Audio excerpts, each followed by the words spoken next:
Kidney हमारे शरीर का, अगर लेमन भाषा में बोला जाए तो ये हमारे शरीर का सीवर सिस्टम है। ये 2-3 चीज़ें हैं जो कि हम लोग अपने गुर्दे को स्वस्थ रखने के लिए कर सकते हैं: पानी, ब्लड प्रेशर और अपना लाइफस्टाइल चेंज। डायबिटिक पेशेंट्स के लिए किडनी कितना प्रोन है, वल्नरेबल है कि वो भी खराब हो जाएगा, उसमें भी दिक्कत हो जाएगी? डायबिटीज की वजह से किडनीज भी खराब होती हैं क्योंकि प्रोटीन का लीक चालू हो जाता है। स्मोकिंग में ऐसा क्या होता है जो कि किडनी को सीधा प्रभावित करता है? स्मोकिंग के अंदर जो आपका तंबाकू होता है उसके अंदर जो सबसे इंपॉर्टेंट जो मेटल्स होते हैं, हैवी मेटल्स जैसे कि क्रोमियम, निकल, कैडमियम, इसके अलावा जब ये अपने शरीर में, अपने खून में जाते हैं तो ये जहाँ पर भी जाते हैं ये धीरे धीरे डैमेज करते हैं। ये कोई एक रात का या एक दिन का या एक हफ्ते का या एक महीने का डैमेज नहीं है। जो लोग किडनी कैंसर से पीड़ित हो जाते हैं उसके सिम्टम्स क्या होते हैं? किडनी कैंसर के जो मेन सिम्टम्स, मेन लक्षण जो मरीज को मालूम चलते हैं वो है असमय आपका वजन का घटना।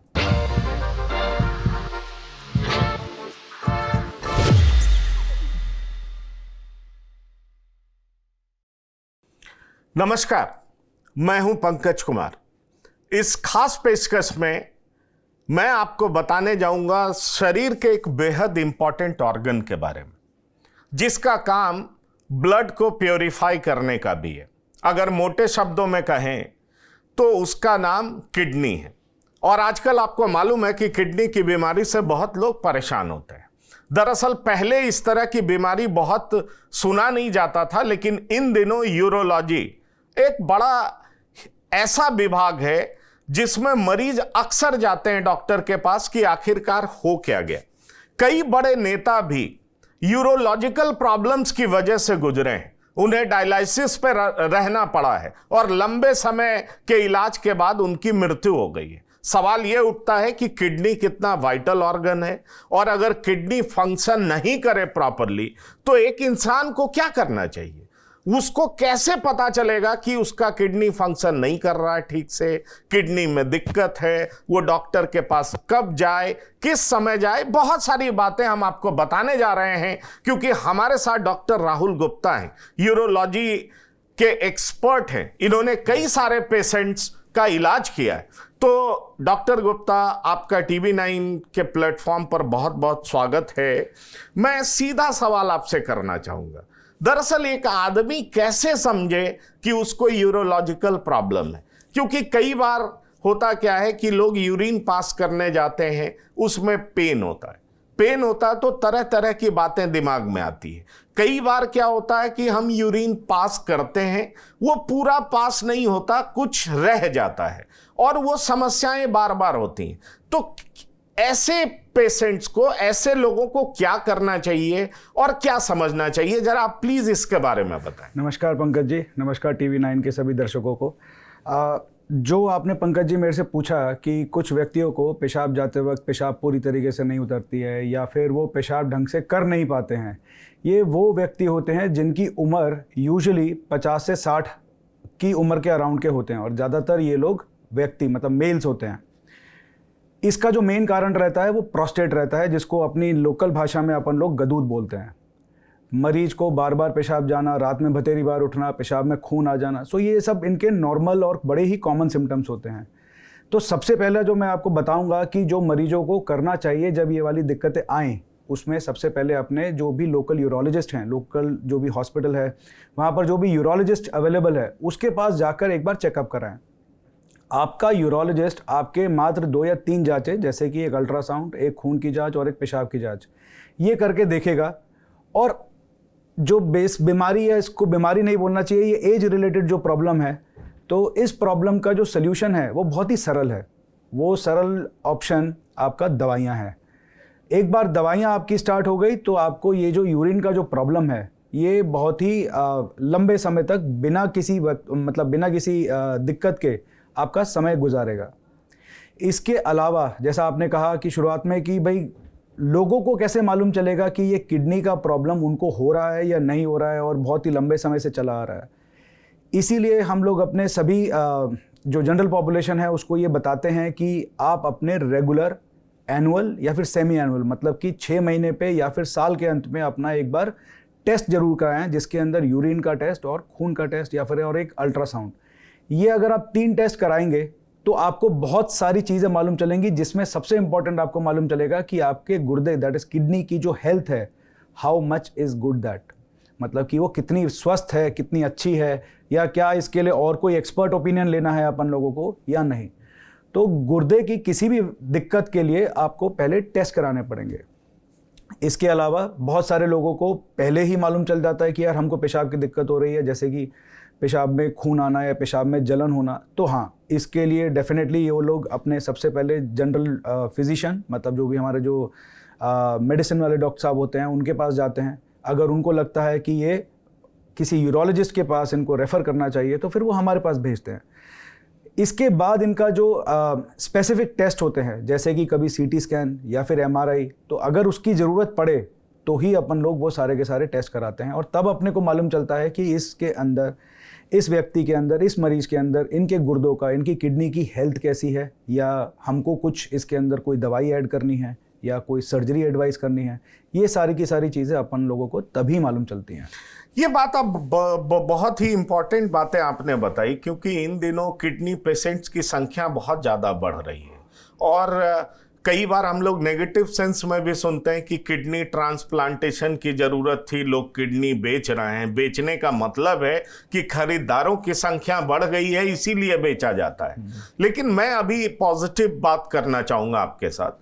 सीधा सा सवाल मेरा ये है कि किडनी कितना इंपॉर्टेंट है बॉडी में, क्योंकि दर्शक को ये पता होना चाहिए। और कहते हैं ना कि prevention is better than cure. अगर कोई आदमी पहले ही समझ जाए कि हमारे किडनी में कुछ प्रॉब्लम हो रहा है तो वो तुरंत डॉक्टर के पास जाए। किसी आदमी को अगर वो स्वस्थ भी है और 50 के आसपास है, तो किडनी को स्वस्थ रखने के लिए उसको क्या कुछ करना चाहिए? मैं चाहूंगा आप ये दोनों बात बताएं। पंकज जी, जैसा आपने बोला prevention is better than cure, of course ये एक वो बात है जो कि सदियों से चली आ रही है और आगे आने वाली कई सदियों तक चलेगी। इस गुर्दे किडनीज को स्वस्थ रखने के लिए जो सबसे इम्पॉर्टेंट जो चीज़ हमको करनी है अपनी डेली लाइफस्टाइल में, वो है आपका पानी। आप जितना पानी पिएंगे उतनी ही ज़्यादा गुर्दे आपके, उतनी ज़्यादा किडनीज आपकी स्वस्थ रहेंगी, पहली बात। दूसरी बात, जांच। जैसे मैंने आपको बताया कि या तो हर 6 महीने में जांच होगी या फिर कम से कम 1 साल में एक जांच। ये जांच कब चालू करनी चाहिए? ये जांचें हम लोगों को 40 साल के ऊपर के व्यक्तियों को देनी चाहिए कि आप साल में 1 बारी या साल में 2 बारी अपना एक जनरल हेल्थ चेकअप कराइए, जिसमें हम लोगों को मालूम चलेगा कि कोई दिक्कत है या नहीं है। पॉइंट नंबर 3, बाकी जो आप अपने लाइफस्टाइल के अंदर चेंज करना चाहते हैं या कर सकते हैं, उसमें सबसे इम्पॉर्टेंट है स्मोकिंग। अगर आप तंबाकू का सेवन, स्मोकिंग, अपना मोटापा, अपना पानी का इंटेक, ये सब आप रखेंगे ज़्यादा, तो आपका डेफिनेटली किडनीज की हेल्थ, लॉन्जेविटी, मतलब कि उसकी स्वस्थता इतनी अच्छी रहेगी कि वो आपके जीवन के अंत तक काम करेगी। तीसरी और सबसे इम्पॉर्टेंट चीज़ जो आपने मेरे से पूछी पंकज जी, कि किडनी हमारे लिए कितनी ज़रूरी है। भाई, किडनी हमारे शरीर का, अगर लेमन भाषा में बोला जाए तो ये हमारे शरीर का सीवर सिस्टम है। अगर हमारे शरीर का सीवर सिस्टम प्रॉपरली काम नहीं करेगा तो हमारे शरीर की सारी गंदगी अंदर रह जाएगी, जो कि हमारे शरीर के लिए अच्छी बात नहीं है। अगर गुर्दे खराब होते हैं तो सारी की सारी गंदगी अंदर रह जाती है, जिसको डायलिसिस, कृत्रिम द्वारा अपन लोग इसको साफ करते हैं। किडनीज को स्वस्थ रखने के लिए जो एक और जो चीज़ है वो है आपका ब्लड प्रेशर। जैसे मैंने आपको बताया कि 40 साल की उम्र के जैसे जैसे हम लोग ऊपर जाने लग जाते हैं, तो आज की तारीख में जो हम अपनी जनरल पॉपुलेशन के अंदर देखते हैं कि ब्लड प्रेशर, जो हाइपरटेंशन की जो व्यक्ति जो पहले अगर 10 थे 100 में से, तो आज की डेट में 20 या 25 या 30 हो गए हैं। वो हमारे लाइफस्टाइल, हमारी जीवन शैली की वजह से हुआ है। अगर हम ब्लड प्रेशर को नॉर्मल रखेंगे तो डेफिनेटली हमारे जो गुर्दे हैं वो काफ़ी स्वस्थ रहेंगे। ये 2-3 चीज़ें हैं जो कि हम लोग अपने गुर्दे को स्वस्थ रखने के लिए कर सकते हैं: पानी, ब्लड प्रेशर और अपना लाइफस्टाइल चेंज।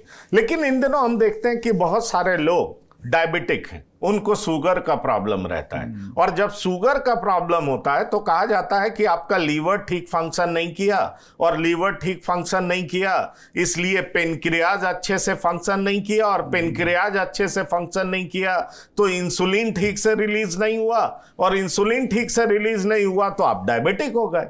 पर सवाल ये उठता है कि जब हम टेस्ट के लिए जाते हैं तो डॉक्टर अमूमन कहते हैं एलएफटी भी करा लो, केएफटी भी करा लो। ये दोनों बातें होती हैं, एलएफटी करा लो, केएफटी करा लो। मैं आपसे सीधा सा सवाल करना चाहूंगा कि दरअसल डायबिटिक पेशेंट्स के लिए किडनी कितना प्रोन है, वल्नरेबल है कि वो भी खराब हो जाएगा, उसमें भी दिक्कत हो जाएगी? क्योंकि अक्सर मैं सुनता हूं ये डायबिटिक भी थे और इसलिए इनको किडनी की दिक्कत हो गई, किडनी ट्रांसप्लांटेशन की जरूरत पड़ गई। इन दोनों चीजों का क्या कनेक्शन है? क्योंकि आज के टाइम में बहुत सारे लोग फास्ट फूड खाते हैं, इस तरह का फूड खाते हैं, ड्रिंक्स लेते हैं, डायबिटिक हो जाते हैं। आपको पता है कि हर 4 आदमी में 3 आदमी में एक व्यक्ति को डायबिटीज है, और डायबिटीज है इसलिए किडनी का रोगी बढ़ रहा है, लीवर का रोगी बढ़ रहा है। तो मैं आपसे यह पूछना चाहूंगा कि डायबिटिक पेशेंट्स के लिए किडनी की बीमारी के चांसेस कितने ज्यादा है? पंकज जी, मैं सबसे पहले आपको जीरो से चालू करके मैं आपको सबसे पहले ये बताता हूं कि गुर्दा का काम क्या करता है। गुर्दा हमारे शरीर में जब ये फिल्ट्रेशन का काम करता है, जो कि सफाई का काम करता है, प्यूरिफिकेशन का काम करता है, तो वो इसमें से एक चीज़ नहीं निकालता है, जो कि है एक शुगर मतलब ग्लूकोज, और दूसरा प्रोटीन। जैसे ही मरीज को शुगर की बीमारी जैसे डायबिटीज़ हो जाती है, तो जो सबसे इम्पॉर्टेंट जो डैमेज होता है गुर्दे को, उस डैमेज की वजह से पेशाब में जो उसकी फिल्ट्रेशन है उसके अंदर शुगर, ग्लूकोज और प्रोटीन, एल्ब्यूमिन आना चालू हो जाता है। एल्ब्यूमिन को पेशाब में या फिर गुर्दे के थ्रू नहीं जाना था, लेकिन अब वो जाने लग गया है। जितना ज़्यादा एल्ब्यूमिन जाएगा, जितना ज़्यादा प्रोटीन लीक होगा, जितना ज़्यादा प्रोटीन गुर्दे के थ्रू फ्लश होगा, गुर्दा उतना ज़्यादा डैमेज होता चला जाएगा। इसलिए बोला जाता है कि जब आप अपना एलएफटी कराइए तो अपना केएफटी भी कराइए। क्यों? क्योंकि डायबिटीज़ की वजह से जिस प्रकार से आपका लिवर डैमेज होता है, फैटी लिवर होता है या पेनक्रियास डैमेज होता है, उसी प्रकार से धीरे धीरे करके डायबिटीज़ की वजह से किडनीज भी खराब होती हैं, क्योंकि प्रोटीन का लीक चालू हो जाता है।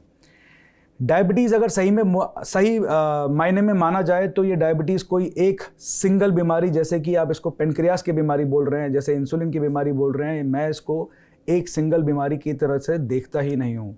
Diabetes is a multi organ problem, मतलब कि उसकी वजह से आपकी आँखें, आपका लिवर, आपके गुर्दे, आपकी हार्ट के जितने भी नर्व्स, आर्टरीज और वेन्स होती हैं जो कि ब्लॉक हो सकती हैं, इन सब की संभावना बढ़ती चली जाती है डायबिटीज़ की वजह से। डायबिटीज़ के साथ मरीज को अगर अपने गुर्दों को स्वस्थ रखना है तो उसको ये 3 चीज़ें करनी बहुत ज़्यादा ज़रूरी हैं। सबसे पहली ये बात है, आपको अपनी शुगर को कंट्रोल के अंदर, स्ट्रिक्ट कंट्रोल के अंदर करके रखना है। दूसरी चीज़, आपको अपना जो ब्लड प्रेशर जिसकी वजह से बढ़ेगा तो उसको कंट्रोल करके रखना है, ताकि गुर्दे को 2 तरफा मार ना पड़े, एक शुगर और एक प्रोटीन की लीक की वजह से, और एक आपको बीपी की वजह से। और तीसरी और अपने सबसे इम्पॉर्टेंट चीज़, अपने लाइफस्टाइल के अंदर चेंजेस, जैसे कि आपको daily walking, daily physical exercise, अपना पानी का इंटेक ज़्यादा बढ़ाना है। तो इन सारी की सारी चीज़ों से मिलकर ही आप अपने डायबिटीज़ की वजह से जो होने वाली गुर्दे की बीमारियाँ हैं उनसे आप बच सकते हैं। इसके अलावा आपने मेरे को एक और चीज़ बोली कि भाई जब आप डायबिटीज़ की बात करते हैं तो इसमें जो आजकल फास्ट फूड चालू हो गया है या ड्रिंक्स चालू हो गए हैं, हम लोगों ने अभी यही डिस्कस किया कि आपको लाइफस्टाइल चेंज करना है। जो फास्ट फूड है, जो जंक फूड है, जो ड्रिंक्स हैं, उनको आपको लिमिट में करना है।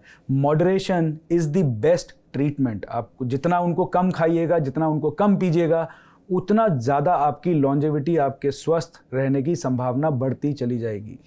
आप लाइफस्टाइल पर बार बार जोर दे रहे हैं, और मैं देखता हूं इन दिनों तमाम डिपार्टमेंट के डॉक्टर, एक्सपर्ट्स लाइफस्टाइल पे बहुत फोकस करते हैं। मैं आपसे एक सीधा सवाल पूछना चाहूंगा, लाइफस्टाइल की वजह से क्या आजकल बहुत सारी बीमारियां हो रही हैं? क्योंकि किडनी में कैंसर भी हो रहा है, और आजकल कैंसर इतना कॉमन हो चुका है कि लोग परेशान हैं। मैं अगर किसी हॉस्पिटल में जाता हूं, अपने दोस्तों से बात करता हूं, परिवार के किसी ना किसी लोगों को कैंसर होता ही होता है। सवाल ये उठता है कि आजकल लोग देर रात जगते हैं, देर रात सोते हैं, लेट से उठते हैं।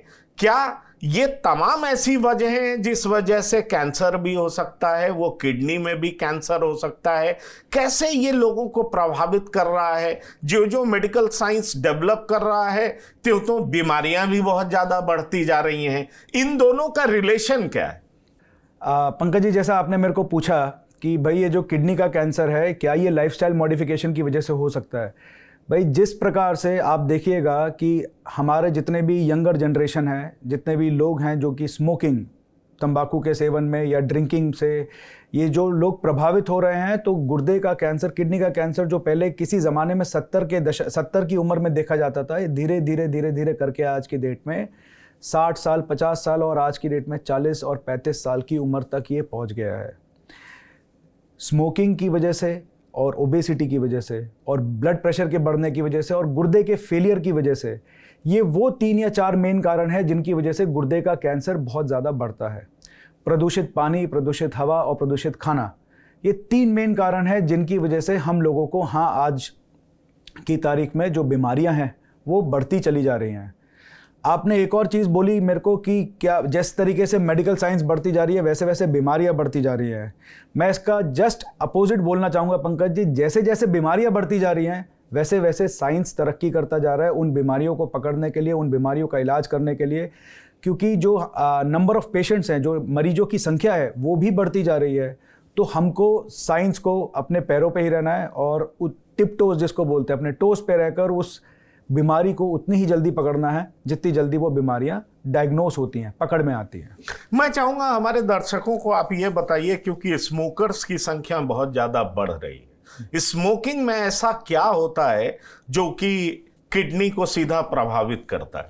ऐसा कौन सा केमिकल्स होता है? निकोटीन तो सब जानते हैं कि निकोटीन होता है, पर कैसे वो किडनी को प्रभावित करता है, मैं चाहूँगा जरा आप ये बताएं। स्मोकिंग के अंदर जो आपका तंबाकू होता है उसके अंदर जो सबसे इम्पॉर्टेंट जो मेटल्स होते हैं, हैवी मेटल्स जैसे कि क्रोमियम, निकल, कैडमियम, इसके अलावा जब ये अपने शरीर में, अपने खून में जाते हैं तो ये जहाँ पर भी जाते हैं ये धीरे धीरे डैमेज करते हैं। ये कोई एक रात का या एक दिन का या एक हफ्ते का या एक महीने का डैमेज नहीं है। ये जो डैमेज है ये लगातार चलने वाला डैमेज है।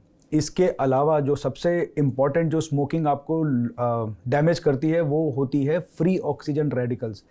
क्या है ये फ्री ऑक्सीजन रेडिकल्स? ये फ्री ऑक्सीजन रेडिकल्स हमारे शरीर में जाते हैं और हमारे शरीर के क्रोमोसोम पे, सेल्स पे जाके ये अटैक करते हैं। धीरे धीरे करके ये क्रोमोसोमल चेंज होता है। हमारे शरीर की अपनी एक रिपेयर की, एक अपने खुद को स्वस्थ रखने की एक क्षमता होती है। जब आपकी स्मोकिंग या आपके जो नेगेटिव इफेक्ट्स हैं वो इतने ज़्यादा बढ़ जाते हैं कि वो फ्री ऑक्सीजन रेडिकल्स को और आपके जो रिपेयर मैकेनिज्म को अगर वो ठीक ना कर पाए और वो इतनी ज़्यादा हो जाए, तब परमानेंट डैमेज चालू होता है। फ्री ऑक्सीजन रेडिकल्स की वजह से जो क्रोमोसोमल डैमेज होता है, क्रोमोसोम जो हमारे जो जेनेटिक मेकअप है, जो हमारे शरीर का जो बेसिक कोण है, अगर वो डैमेज होगा तो जैसे जैसे हमारी उम्र बढ़ती जाएगी वैसे वैसे कैंसर की संभावना बढ़ती जाएगी। जिस तरीके से हमारी उम्र बढ़ती जाती है, क्रोमोसोम की जो हाइट होती है, क्रोमोसोम की जो लेंथ होती है वो कम होती जाती है। Free oxygen radicals, heavy metals, chromium, निकल, कैडमियम या कार्बन डाइऑक्साइड के जो पार्टिकल्स हैं, they will damage more, they will cause, इनकी वजह से जो क्रोमोसोम की लेंथ है वो धीरे धीरे रिपेयर मैकेनिज्म जिसको बोलते हैं वो खराब होता जाएगा। बिल्कुल सही। तो मैं एक सवाल आपसे ये जानना चाहूँगा कि जो लोग किडनी कैंसर से पीड़ित हो जाते हैं उसके सिम्टम्स क्या होते हैं? कैसे उनको समझ में आएगा कि ये कैंसर हो सकता है? किडनी कैंसर के जो मेन सिम्टम्स, मेन लक्षण जो मरीज को मालूम चलते हैं वो है असमय आपका वजन का घटना। अगर आपका वजन नॉर्मली 60, 65 या 70 किलो रहता है, आप अमूमक देखेंगे कि वो अपने आप ही धीरे धीरे धीरे करके घटने लगा। लेकिन ये बहुत ही ऐसा लक्षण है जो कि जिसको पकड़ पाना बड़ा मुश्किल है। इसके अलावा जो मेन लक्षण आते हैं इसमें वो आता है पेशाब में खून आना, या फिर हम लोगों को ऐसा लगना कि जैसे पेट में कुछ भारीपन है, जैसे पीठ में कुछ भारीपन है। इसके अलावा जो सबसे इम्पॉर्टेंट तरीका है जिससे अपन लोगों को मालूम चल सकता है कि हमारे गुर्दे में कोई दिक्कत है या गुर्दे के अंदर या किडनी के अंदर कोई ग्रोथ है या कुछ ट्यूमर बन रहा है, वो है अल्ट्रासाउंड। हर व्यक्ति को, जैसे मैंने पहले बताया कि 40 साल के ऊपर साल में या 6 महीने में एक बार जाके अपने सारा हेल्थ चेकअप कराना चाहिए। उसका फ़ायदा ये होगा कि अल्ट्रासाउंड एक वो बेसिक मोडेलिटी है जिससे हम लोगों को मालूम चल सकता है कि हमारे गुर्दे के अंदर कोई ग्रोथ तो नहीं आ रही है, हमें कोई कैंसर तो नहीं पैदा हो रहा है। अगर ज़रूरत पड़ेगी तो फिर उसका आगे सीटी स्कैन या एमआरआई या पेट स्कैन करा के देखा जा सकता है। इसके अलावा जो सबसे इम्पॉर्टेंट चीज़ है वो ये है कि आपके घर में किसी भी व्यक्ति को जो कि इसी बीमारी से पीड़ित रहा हो पहले, जैसे माताजी, पिताजी या आपके घर में दादाजी या किसी और को जिसको किडनी का कैंसर रहा हो, तो आपको ये बात समझनी है कि ये आपको थोड़ा जल्दी आपको हेल्थ चेकअप्स चालू करने चाहिए ताकि आपको जल्दी मालूम चले। तो क्या ये किडनी कैंसर जानलेवा होता है या इसका क्योर है? आप लोग इलाज इसका कर सकते हैं?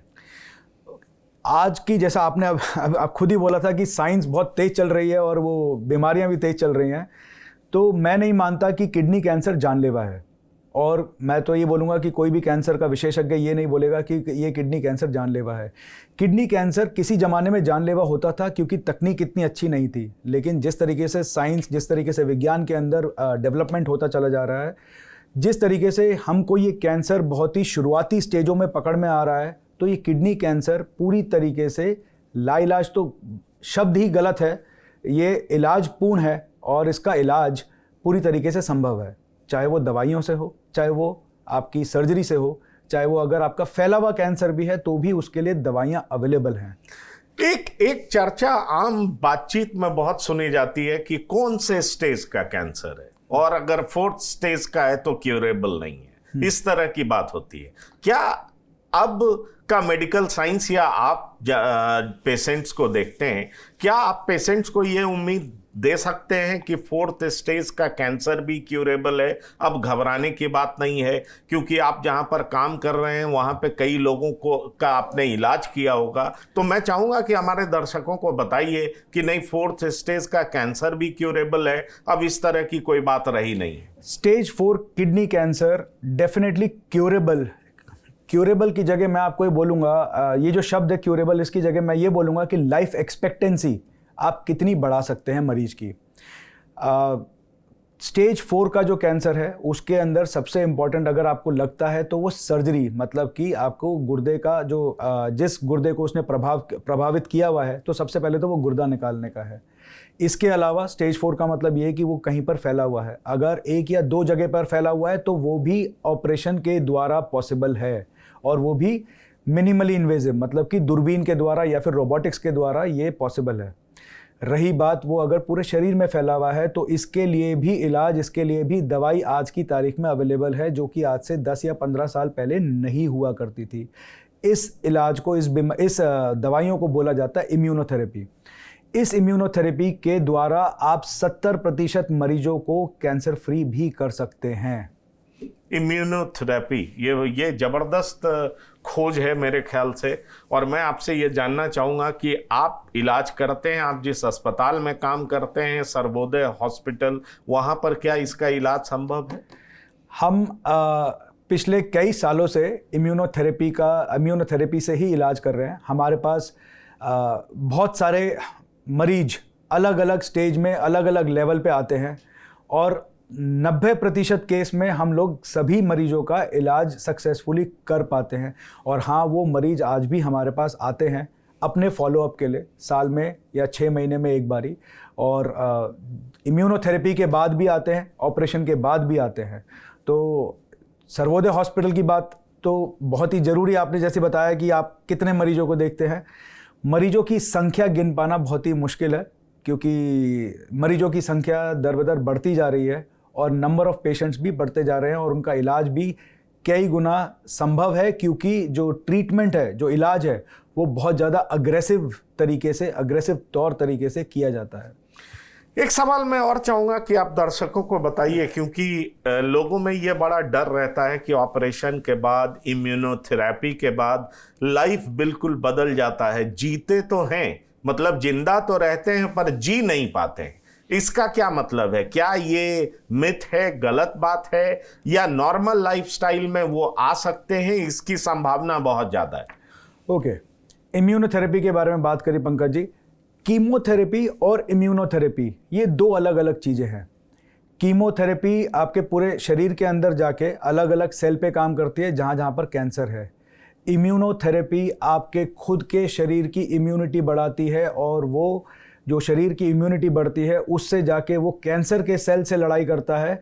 ये बिल्कुल ही अलग टॉपिक, अलग ही डिफरेंट तरीका है आपके शरीर को ठीक करने का कैंसर के द्वारा। कैंसर कीमोथेरेपी 1 दशक 2 दशक पहले बहुत ज़्यादा टॉक्सिक मतलब कि वो शरीर में अलग अलग जाके अलग अलग जगह पे हमारे ही नॉर्मल सेल्स को नुकसान पहुंचाती थी। आज की तारीख में जो कैंसर कीमोथेरेपी या फिर इम्यूनोथेरेपी है वो इतनी ज़्यादा स्पेसिफिक है, टारगेटेड है कि वो वहाँ पे जाती है जहाँ पर कैंसर के सेल हैं और वो उन्हीं को जाके डैमेज करती है, ना कि आपके बाकी शरीर के बाकी ऑर्गन्स को। तो आपका जो स्वस्थता है वो कैंसर कीमोथेरेपी पे आज की तारीख में और या फिर इम्यूनोथेरेपी पे आज की तारीख पे वो इतनी ख़राब नहीं है जितनी आज से 2 दशक पहले हुआ करती थी। तो ये एक मिथ्या है और ये एक डर है जो कि स्वाभाविक है मरीज के अंदर, लेकिन इस डर को हटाकर उसकी विल पावर को बढ़ाकर उसकी मोटिवेशन को बढ़ाकर ही आप ये दे सकते हैं। मैं चाहूँगा, क्योंकि आप सीनियर कंसल्टेंट हैं, आपने इतने रोगी का इलाज किया है कि आपको संख्या भी याद नहीं है, तो निश्चित तौर पर आप बहुत एक्सपर्ट हैं और बहुत लोगों को आपने ठीक किया है। मैं चाहूँगा कि हमारे दर्शकों को, TV9 के दर्शकों को आप क्या और मैसेज देना चाहेंगे, पैगाम देना चाहेंगे, जिससे कि अगर कोई बीमारी से ग्रसित है तो वो निश्चित तौर पर उसके अंदर होप हो, उम्मीद हो कि वो ठीक हो जाएगा। और जो लोग ठीक हैं उनके बारे में तो आपने बहुत कुछ बताया कि ओबेसिटी से बचिए, मैं भी कोशिश करूंगा, मैं भी थोड़ा मोटा हूं। और दूसरी बड़ी बात कि और क्या क्या चीज करना चाहिए, जो ग्रसित हैं उनके लिए क्या मैसेज देना चाहेंगे। हाँ, प्रिवेंशन तो आपने बता दिया कि प्रिवेंशन क्यों जरूरी है, तो हमारे दर्शक ये वीडियो देखेंगे तो उनको समझ में ये बात आ जाएगी। लेकिन जो बीमार हैं, जो परेशान हैं, उनके लिए आप क्या कहना चाहेंगे, क्योंकि आपने बताया कि अब आप नए टेक्नोलॉजी के जरिए, नए मेथड्स के जरिए, जिसमें आपने इम्यूनोथेरेपी भी बताया, कीमोथेरेपी भी बताया, तो सवाल उठता है कि उन लोगों के लिए आप क्या मैसेज देना चाहेंगे। मैं अपने सभी उन मरीज भाइयों के लिए यही बताना चाहूँगा कि सबसे पहले तो आपका जो मन में जितने भी आपकी शंकाएं हैं, आपके स्वाभाविक है वो, हालांकि कि हम लोग क्या ठीक हो पाएंगे, सबसे पहले तो इस शंका को दूर करिए। अपने एक्सपर्ट, अपने यूरोलॉजिस्ट, अपने जो नियर बाय आपके जो कैंसर के अस्पताल हैं वहाँ पर जाइए और उनसे डिस्कशन करिए कि हम लोग किस स्टेज पर हैं और इसके लिए क्या क्या इलाज के ऑप्शन हमारे पास अवेलेबल हैं। साइंस विज्ञान आपको हर स्टेज पे, हर लेवल पे आपको अलग अलग ऑप्शन देने के लिए आज तारीख में तैयार है। दूसरी चीज़, जो व्यक्ति इस बीमारी से ग्रसित नहीं है, मैं उनके लिए यही बोलूँगा, अपना जीवन शैली बदलिए, अपने जीवन को स्वच्छ, सुंदर और जितना साफ सुथरा बनाएंगे उतना ज़्यादा बेहतर है। अपने तंबाकू का सेवन, अपने पानी का सेवन को बढ़ाइए, अपने नमक की मात्रा को कम करिए, ब्लड प्रेशर को कंट्रोल करिए, तनाव को कम करिए। बस देखिए, ये बहुत इंपॉर्टेंट बातें थी। डॉक्टर गुप्ता, जो कि एक बड़े ही चर्चित अस्पताल में कार्यरत हैं, कई लोगों को इन्होंने ठीक किया है और ख़ास तौर पर किडनी पेशेंट्स के बीच इन्होंने अपनी बातों से उनके अंदर एक उम्मीद जगाई है। तो निश्चित तौर पर, क्योंकि इनका जो हॉस्पिटल है वहाँ लेटेस्ट टेक्नोलॉजी के जरिए इलाज भी होता है और ये खुद इतने इक्विप्ड हैं कि तरह तरह के पेशेंट्स का ये इलाज करते हैं। तो डॉक्टर गुप्ता, आपका इस प्रोग्राम में शामिल होने के लिए बहुत बहुत धन्यवाद और शुक्रिया। तो इस प्रोग्राम में इतना ही। ताज़ा तरीन खबरों के लिए आप लगातार देखते रहिए TV9। धन्यवाद, नमस्कार।